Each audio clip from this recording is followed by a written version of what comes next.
Well, good morning guys, we're into the first fish of the day and I think we've just snagged a really good snapper on the Rapala lure. I was just trolling it out the back trying to catch a kahawai for some fresh bait, and instead I think we've hooked a very good snapper. Certainly a string puller. Crazy, we're in 5 meters of water, dirty water. We've hooked a really nice snapper.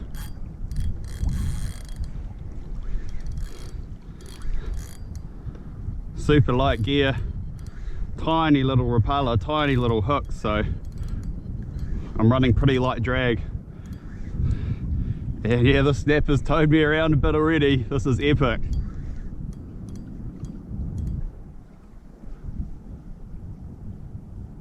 Oh, that's why it's putting up such a good fight. It's not a snapper, it's a kingy, and it's a good kingy. Oh wow, look at this. This kingy, this is not this kingfisher's first battle. He's got a hook sticking out the other side of his mouth, so clearly he's been in another fight recently as well. There we go, landed. Lovely little kingy. And look at that. Another live bait rig by the looks, sticking out the other side of his mouth. So it's got Rapala in one cheek and a live bait hook in the other. Let's get that out. There we go, that hook's out. Put that in the back of the kayak somewhere, put that there, and I'll get these Rapalas out and get this guy on his way.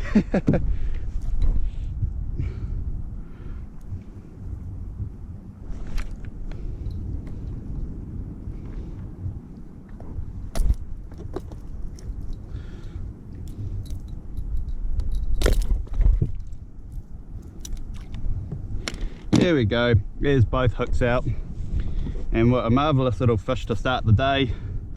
Wasn't expecting that at all, thought we had a really good snapper on the line, but anyway, let's get this guy back and away he goes.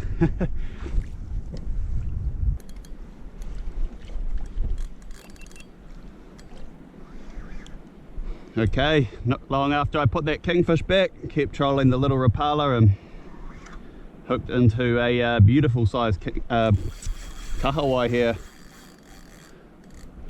and it's going to be fresh bait if I end up doing some bottom fishing today.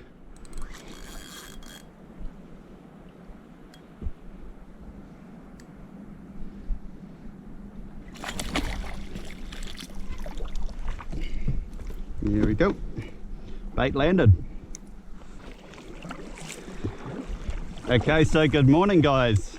I'm back out here at the East Cape again, and we've been here for a few days now. Well, the first couple of days we were out there game fishing, but sadly no luck. We spent a couple of days miles out just towing lures and having a look around, seeing if there are any tuna there, but fortunately none showed. So I'm back out here today, and this time I've got the dive gear with me, and I'm thinking I'm going to do a bit of diving today, and I might even do a bit of bottom fishing and jigging if the weather permits. It's not looking as good as the last couple of days. We had a really nice forecast the last couple of days, but today it's meant to be a bit windy in the Arvo, so just approaching low tide now. I'm going to jump and have a look around for some crays, and then after that, bit of soft baiting, bit of jigging, who knows, we'll see what happens.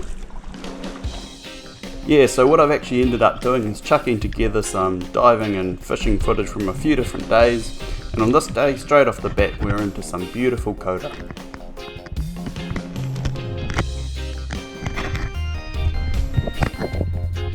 I thought I had a really good hold on that crayfish, but unfortunately it escaped my grasp. So that was 1-0 to the crayfish, but all good. There were heaps of crays in this area, so I moved on and found some more in a different spot.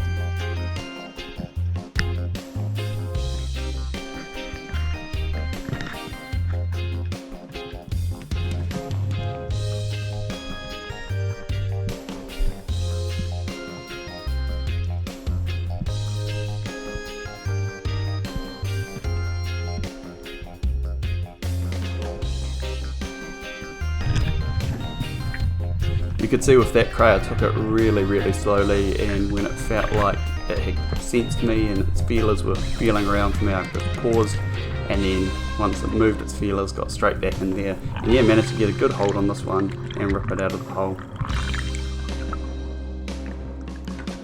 Just before this trip I actually put together these cray snares. I just used some old mono 250 pound I think that I had in my garage, and put a little crimp on the end of them and made some cray snares to hold the crays when I'm out there diving. That way I can have a couple on my float and keep diving and bring back 2 or 3 each trip, instead of having to swim back to my kayak every time I get some crays and put them in the back of the kayak. Now I can just carry them around with me. Saves me having to do extra trips.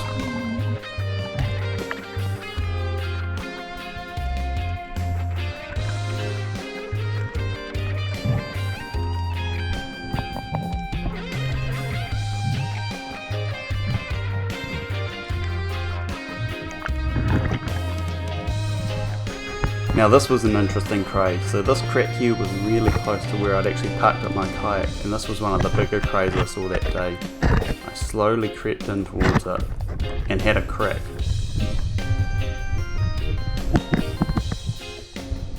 I got a really good grip on this cray. I had my fingers tightly wrapped around its horn, but unfortunately it must have been in soft shell or something, because the horn itself actually ripped off, which doesn't usually happen when crays shells are nice and firm. So yeah, unfortunately I lost that one, but I went back to the other side of this rock, and as it turned out there was a carbon copy of this cray on the other side, another massive one. So I slowly crept in, and I thought I was going to have a good chance at this one, to be honest, but once again I get outplayed by these crayfish, and this one slowly crept down. It was a really deep crevice and I couldn't get my arms in there once it crept back. So yeah, as you'll see, the second one escaped me as well, and yeah, had to keep moving on.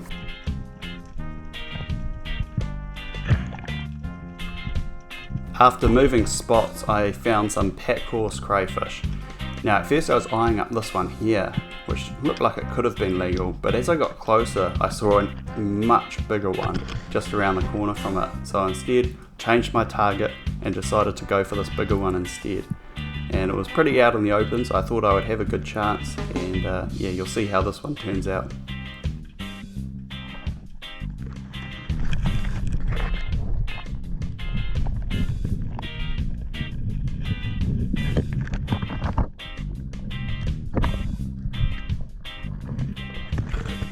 Nailed it. That was another beautiful cray coming out with me that day.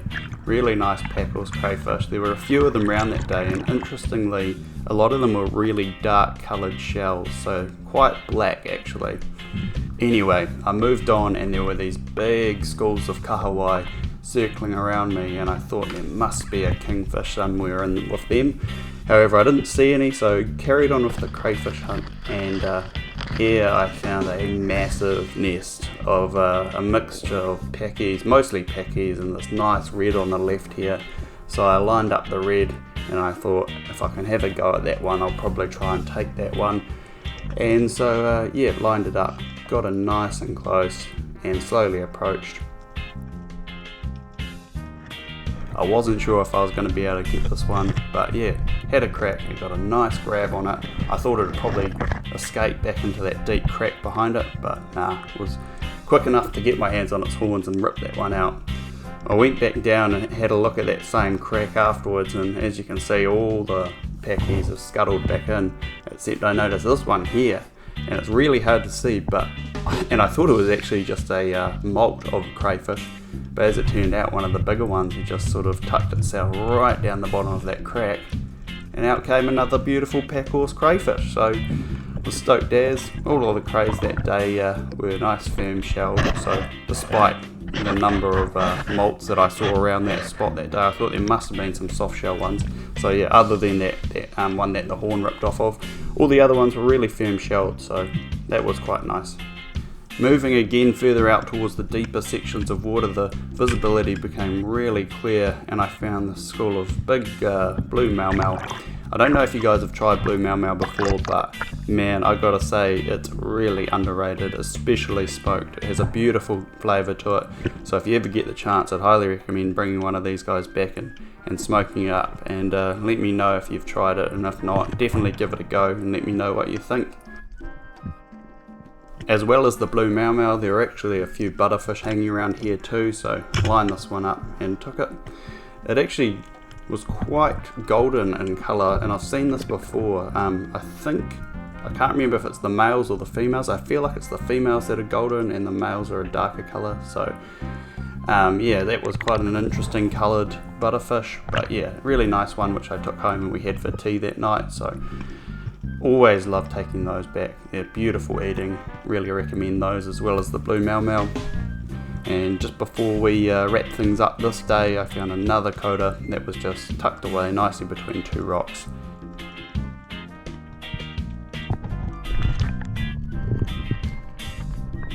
Got it, another crayfish in the bag, and this one was actually the biggest one of the day. It was a really nice sized cray, even though it might not look like it in the video. It was a really nice one and I was super stoked with it. To finish off the day, I moved out into slightly deeper water and I was doing some deep dives when I came across this big kingfish. It was super timid, it came out of the murky depths and really didn't want to get anywhere near me, so unfortunately I got a glimpse of it and that was all I got of it. It backed off into the depths again. I didn't see it for the rest of that day. That was actually the only kingy that I saw that day, and while it was nice to see it, it would have been even better to get a shaft in it. Alright, hooked into something decent. There we go. Woohoo! I don't think it's massive, but hit pretty hard. This drag's done up pretty tight, so it can't be a bad fish. Damn, it hit really hard. Oh, we're in shallow water here, so I'm going to try and get it up straight away. 5 meters. Oh, yep, that's going to be a goodie. Shit, maybe it's not a bad fish actually.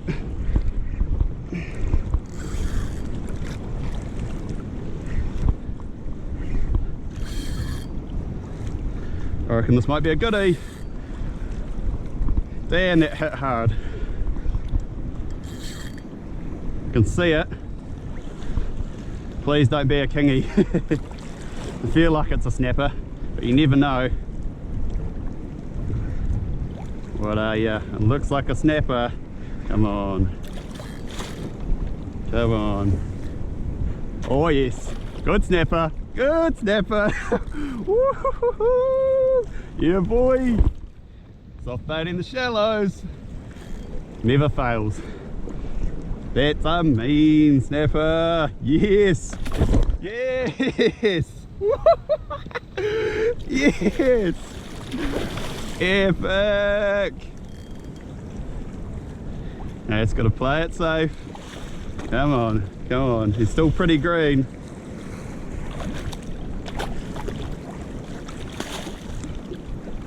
Oh, he's hooked well. He's hooked well. He's not a monster, but he's a pretty decent snap.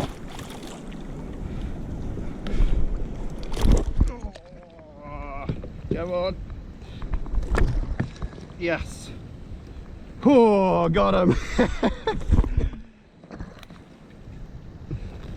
That is a beauty. Yes, I'm so stoked. First thing in the morning. We've only been out here about an hour and a half. Oh, so it's nice to have a decent snapper in the bag this early on. Now this right here is my favourite sort of fishing, casting into these big swells, crashing up against rocks like this. Always puts on some epic fishing. Look at that. How epic is that? Especially in the kayak, so low to the water, being right up among the swells and the crashing waves. Such a cool experience. Well, I've moved back in close. Wasn't really having much luck out deep. The current out there was really strong, so it was quite hard to get a bait down, but just pushed back in and I think we're on to another fish here. Ah, yeah. Nice penny. Really nice penny. Good size snap. This would have been a great eater. Wow, look at that. So I'm using a 9-inch gulp jerk shad soft bait, and the snapper has inhaled the whole entire soft bait. It's right down its gut, and this is a massive soft bait. Look at that, right down its gob there. Wait till you see how big it is, hang on. Look at that, that was all the way down its throat. Crazy. Anyway, there it is, beautiful snapper, going back home. Woo. Okay, I've hooked into something half decent. Feels like another snap. Pulling a bit of string. Definitely not as big as that one from this morning though. Maybe not.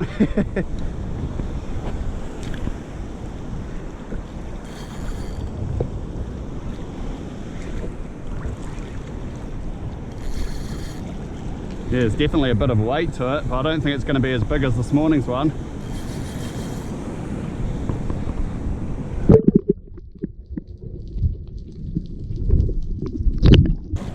Oh, there we go. Another nice snap. No, definitely not as big as this morning's one, but still a really nice fish.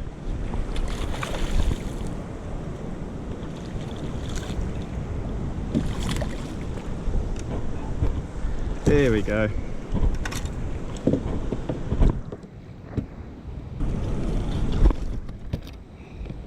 There we are, snapper landed. Another beautiful snapper coming on board. Good size one too. I don't know how big that would be, but luckily he's got plenty of life left in him, and he's going to go back.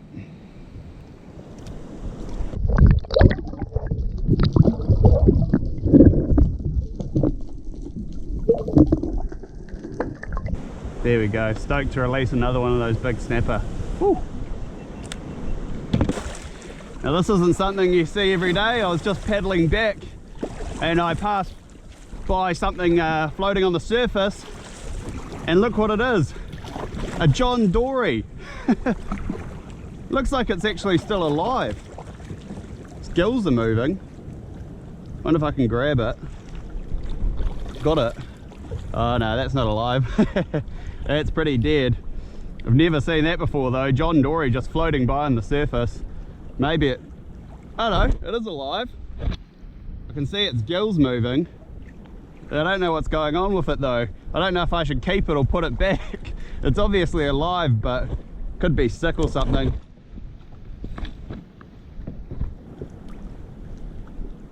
Yeah, I don't really want to take it in case it's sick, so I'll put it back in the water, and I don't know, it's looking pretty goners. I don't think it's going to swim back down.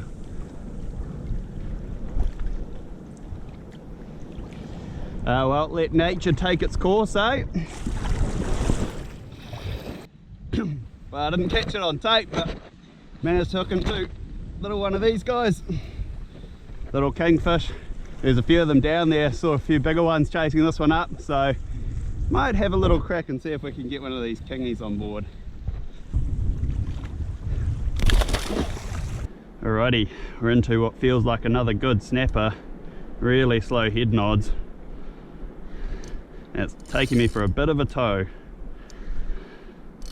It's a beautiful morning this morning, hardly any wind. There's a few of us out here today, and just can't beat enjoying the peaceful relaxation of being out on the water and catching awesome fish. Feels like it could actually be a pretty decent snapper.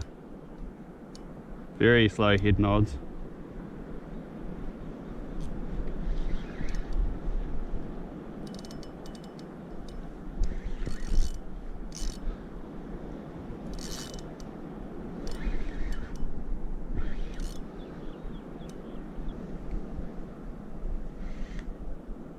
Wow, this snapper really fought hard for its size. It's not massive. It's not small either. It's good fish. Wasn't the size fish I was expecting though. There it is. That's a nicey. Nice wee snapper. Another beauty addition for this trip. I think I might take this one home as well, because that's a nice size snapper, good eating size, so that one will go in the bin too. And that's going to wrap it up for this video, folks. I hope you've enjoyed it. As we're moving into the cooler months, I'm going to be doing more snapper fishing and a bit of bottom fishing too, so you can see that on my upcoming videos. But for now, thanks for watching, and I'll see you on the next one.